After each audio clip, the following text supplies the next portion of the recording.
for you guys. So we're talking about techniques, right-hand techniques for doing chord melody. We were doing block chords where we play the notes all at the same times. And you notice my fingers are like snapping, like a snappy toy. They're not going like this. Oops.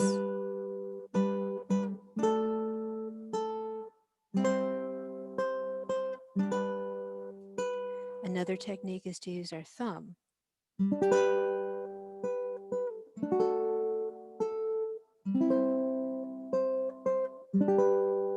So we're creating a chord on the downbeat, and the other notes that appear in each measure are single notes. This is one way of doing chord melody. And the technique I really wanted to focus in on today was arpeggiating that block chord. So here's the block chord, and here's an arpeggiated version. So my fingers are going like this, like ah, ah, ah, like so. So the first measure is arpeggio, da, da, da. Let me let Carol in. Here we go. Ba.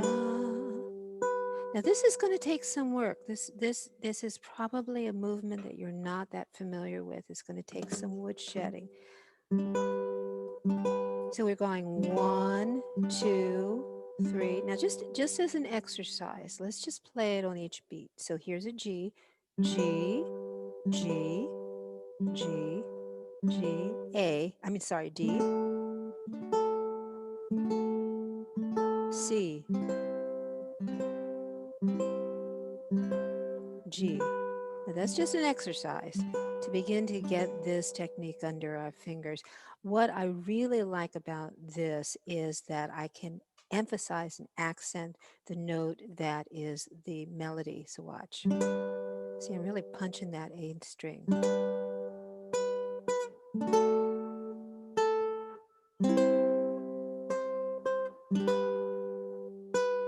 Sounds like doing an arpeggio right up to that melody note. The arpeggiated block chord.